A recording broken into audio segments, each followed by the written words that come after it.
Hi, dear cricket fans. This is your host Ram, and welcome to Cricket Happenings. We are going to look back on the first day's play between India and New Zealand, which was played at the brand new stadium, the Uppal Stadium, the Rajiv Gandhi International Stadium in Hyderabad.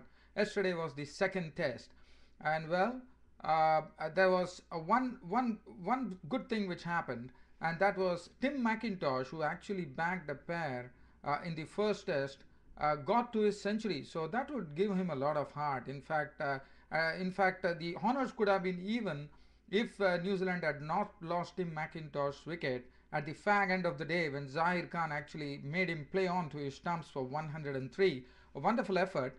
And also Tim McIntosh's century was one which was an interesting statistics coming in there, saying that it's almost 6 years since any New Zealand batsman actually scored a century away from New Zealand, and that was long back in Trent Bridge when Stephen Fleming, the then captain and former player, actually scored a century. So Tim McIntosh did himself really proud here in this brand new international Rajiv Gandhi International Stadium, which was the first time hosting a test match, and it went into history as far as India is concerned and as far as world cricket is concerned.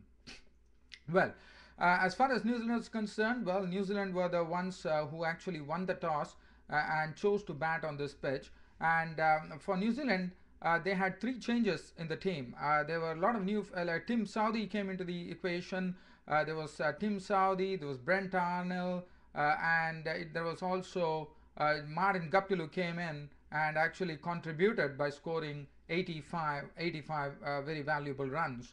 As far as this match was concerned, and for India, India went in with the same combination. So the persons who were missing from the squad were actually, it was BJ Watling. There was no place for Hamish Bennett, who was injured, as you know, and there was also Jitan Patel made way for Brent Arnell, who has come in. Let me see whether Brent Arnold,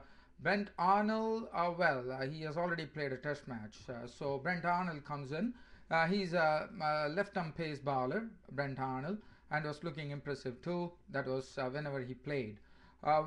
Stumps on day one, New Zealand finished with a score of 258 for 4. So honors were even as far as the first day were concerned. So just looking at the day's proceedings here, New Zealand won the toss and elected to bat. Tim McIntosh and Brendan McCullum opened the innings for New Zealand, and there was some very good bowling from especially from Sreesanth, who was actually getting the ball to really zip. He was getting the ball to really zip off the surface. Lot of bounce, lot of movement, and he was harrying the batsman. And finally Sreesanth met with his reward, a very early reward in the fourth over itself, when Brendan McCullum got a peach of a delivery, which Brendan McCullum, it was an unplayable delivery. In fact, he had to play at it. He got an edge, the ball bounced, Dhoni took it behind the stumps, and Brendan McCullum was gone. Caught Dhoni, bowled Sreesanth for 4. So that was the first wicket. But after that, Martin Guptill, playing his first test match, first test match as far as this series is concerned, came in and joined Tim McIntosh. Well, obviously, then there was a very good stand. There was a 151 run partnership between both, but initially Tim McIntosh actually bided his time, and obviously he wanted to really, there was some nerves because he wanted to get out of the pair, and he was scoreless for quite a few, for quite a few moments, and then only the 15th ball he actually scored his first boundary. As far as Martin Guptill was concerned, Martin Guptill was also struggling, was looking a bit rusty, and in fact he was into a lot of incidents, I would say, because what happened was Sreesanth actually claimed him of a no ball. Guptill started walking, then umpire Kumar Dharmasena called him back because Sreesanth had actually overstepped, and then Dhoni dropping him when Guptill was 11, and Tim McIntosh, as I said, just biding his time, playing his strokes. Martin Guptill, as you know, the first session he was very watchful because Zahir Khan and Sreesanth were really doing well, and especially Sreesanth was looking very deadly.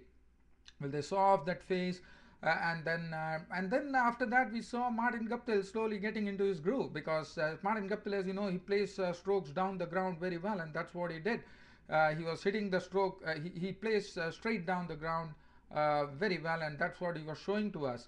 And at the other end, Tim McIntosh slowly getting in confidence by getting some 20 runs short. He started showing some confidence by stroking a few boundaries with a cut, with a square drive, and he was also playing well. But Martin Guptill then actually came out of his crease and actually lofted. It was Harbhajan Singh, I suppose. He was lofted for a 6 over long on. And then Tim McIntosh produced a beautiful stroke. He just stepped up and stepped out and turned his wrist and put Oja over mid wicket for six, and that was very, very effortlessly done by Tim McIntosh. And both of them kept on. The spinners came on. As far as the spinners were concerned, Martin Guptill was absolutely using his feet, and he's one of those classy batsmen that one has seen.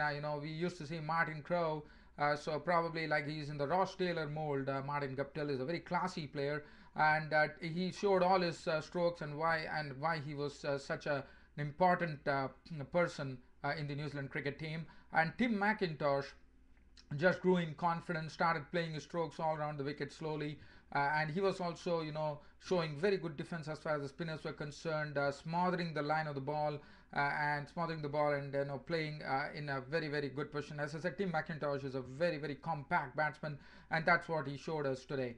Well, that went on, and they took on the score to 151, and that was the time Martin Guptill, after getting 85 runs of 160 balls with 9 fours and 1 6, fell a victim to Oja. When Oja got a ball to turn, he was trapped on the pads, and that was it. Guptill was walking, LBW bowled Oja for 85, and New Zealand were 151 for 2. Ross Taylor came in, joined McIntosh, who was as I said, growing in confidence, playing his strokes there. Ross Taylor came in, and Ross Taylor just, he started off hitting some strokes on the offside, and he picked up 3 fours in his score of 24. In fact, he hit only 1 4 actually. He was actually giving good support to Tim McIntosh. But then Zahir Khan came in for his second spell, and Ross Taylor was gone, caught behind. It was a very, very silly shot by Ross Taylor. I'm sure he would be seeing those videos and actually cursing himself for that, because Ross Taylor had an opportunity here. He went and slashed at an wide away going delivery from Zahir Khan. Dhoni took the catch, and in fact Dhoni became the first wicket keeper, batsman and captain to get the most number of dismissals by a wicket keeper captain in test matches, passing Jerry Alexander, who was actually holding the record. So Dhoni has another record to his credit here, and he richly deserves it. So that was the third wicket gone, 206 for 3 when Taylor left. And after that, Jesse Ryder came in. Jesse Ryder and Tim McIntosh were doing very well. In fact, Jesse Ryder obviously confident after his first innings, first test century, started playing well.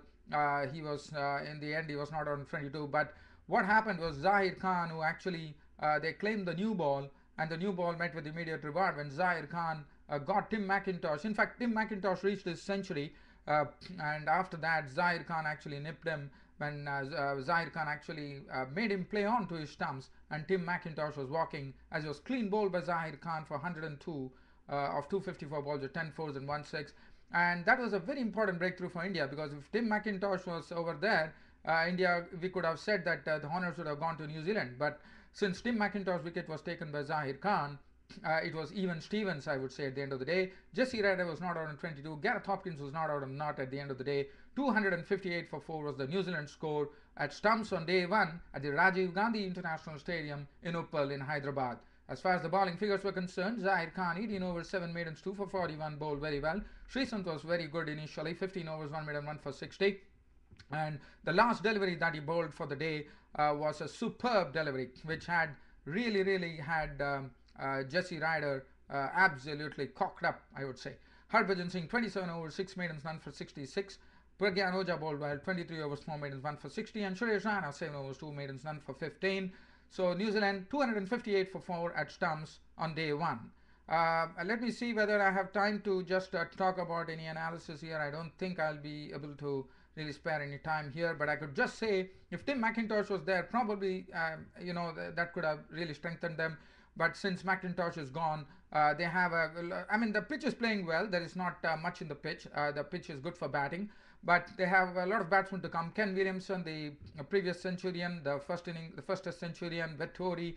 So they definitely have some batting to come, and if they can put up a score of 500, that would be something which would be good for New Zealand. But whether they manage to do it, that is remain to question. But also, I would say that if India could also get up some quick wickets, as to what happened, you remember that what happened in the first test at Ahmedabad, where India was sitting pretty, and in the second day they saw that the wicket started tumbling, and they folded up very quickly. So if that could not happen, then probably New Zealand could actually look at a score of 500 with Jesse Ryder, Gareth Hopkins, and then you have Kane Williamson to follow with Daniel Vettori, also a very good batsman.